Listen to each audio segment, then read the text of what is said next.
Hello! Hi అండి. Welcome to Aaradhya keep it real. మొదటిసారిగా మన వీడియో చూస్తున్నట్లయితే సబ్స్క్రైబ్ చేసుకోండి మన ఛానల్‌ని.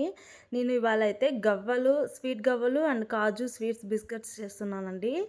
ఎలా ప్రిపేర్ చేయాలో చూద్దాం. నేనైతే ఒక ఉండ ఇలా తీసుకున్నాను. ఈ సైజ్ బెల్లం తీసుకున్నాను. బెల్లంతో చేస్తున్నాను. ఇలా తురుముకోవచ్చు, లేదంటే నైఫ్ తీసుకొని ఇలా కట్ చేసుకోవచ్చు. నేనైతే నైఫ్‌తోనే ఇలా తురుముకున్నట్టు చేసేసానండి. నెక్స్ట్ గోధుమ పిండితో చేస్తున్నానండి. ఇలా ఆశీర్వాద్ గోధుమ పిండితో చేస్తున్నాను. ఒక గిన్నె తీసుకొని 2 కప్స్ గోధుమ పిండి వేసుకున్నాను.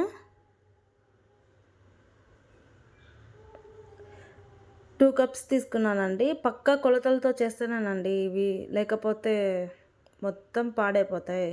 నెక్స్ట్ కొద్దిగా లైట్‌గా చిటికెడు వంట సోడా, తర్వాత చిటికెడు సాల్ట్. స్వీట్ కదండి, లైట్‌గా చిటికెడు వేస్తే సరిపోతుంది. ఇలా మొత్తం ఇలా కలిపేసుకోవాలి. అలా గట్టిగా కాకుండా, ఇలా మెత్తగా కాకుండా మీడియంగా బాగా ఇలా కలుపుకోవాలి. చూడండి, ఇంత మాత్రం కలుపుకుంటే చాలండి. ఇలా చిన్న చిన్న ఉండలు తీసుకొని చిన్న ఉండలుగా తీసుకోవాలి. పెద్ద పెద్ద ఉండలు చేసుకుంటే లోపల పిండి అలాగే ఉండిపోతుందండి. సో నేనైతే ఈ సైజ్ తీసుకున్నాను. ఇంట్లో అవైలబుల్గా గవ్వల చెక్క ఉంటే ఇంకా ఈజీ అండి. ఇంట్లో లేదు కాబట్టి, ఇక్కడ లేదు కాబట్టి, సో నేను ఇక్కడ జల్లిగంటితో చేస్తున్నాను. చాలా బాగా వచ్చాయి అవి కూడా. చూడండి, బాగున్నాయి కదా,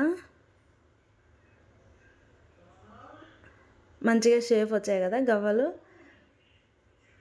తర్వాత ఇంకో ముద్ద కలిపి పెట్టుకున్నాం కదా చపాతీ పిండి, అది తీసుకొని ఇలా రుద్దుకొని, ఇలా ఈ మాత్రం మందంగా ఉండాలి. చూడండి, అలా ఒక్కొక్కటి ఒక మూత, థమ్సప్ మూత కానీ ఏదైనా ఒకటి చిన్న మూత ఉంటే ఇలా 1 బై 1 ఇలా తీసుకోవాలి. కాజు బిస్కెట్స్. చూడండి,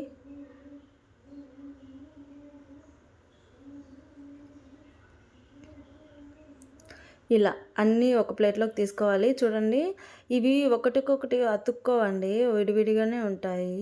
నెక్స్ట్ పాకం పట్టేసుకుందామా. పెనం పెట్టి హీట్ అయ్యాక బెల్లం వేసి కొద్దిగా వాటర్ పోసి, కొద్దిగా అండి, ఎక్కువ పోయకూడదు, కొద్దిగా 1 కప్పు వాటర్ పోసి,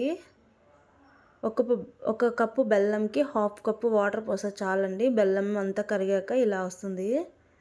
చూడండి, మీడియం ఫ్లేమ్లో మాత్రమే పెట్టుకొని ఇలా చేసుకోండి. హై ఫ్లేమ్లో పెడితే మాడిపోతుంది పాకు, మొత్తం ఇదే పొద్ది. చూడండి, ఇలా ఉడికేప్పుడు ఒక గిన్నెలోకి వాటర్ తీసుకొని ఇలా పాకం వచ్చిందా లేదా చూసుకోవాలి. ఇది లేత పాకండి, కొంచెం ఇంకా రావాలి. సో నాకైతే వచ్చేసింది. నెక్స్ట్ పెనం పెట్టి ఆయిల్ వేసి అది హీట్ అయ్యాక కాజు బిస్కెట్స్ వేసుకుందామండి. చూడండి, ఒకదానికొకటి అతుక్కోలేదుగా, అన్నీ కలిపి వేసా. ఇలా బాగా కాలాక వాటంతట అవే ఇలా పైకి వస్తాయండి. చూడండి, ఇలా నెక్స్ట్ ఇలా కాలాలండి, లేదంటే లోపల అంతా పిండి అలాగే ఉండిపోద్ది. ఇలా కాలితే లోపల క్రంచీగా సూపర్ టేస్టీగా ఉంటాయండి. చూడండి, ఇలా బ్రౌన్ కలర్ వచ్చే వరకు వేయించుకోవాలి, కాల్చుకోవాలి అవన్నీ. తర్వాత గవ్వలు కాల్చుకుందాం. గవ్వలు కూడా సేమ్ ప్రాసెస్ అండి, లేదంటే గవ్వలు లోపలంతా పిండి అలాగే ఉండిపోద్ది. ఇలా బాగా బ్రౌన్ కలర్ వచ్చే వరకు వేయించుకోవాలి, కాల్చుకోవాలి. చూడండి, ఈ విధంగా ఇలానే సేమ్ ప్రాసెస్.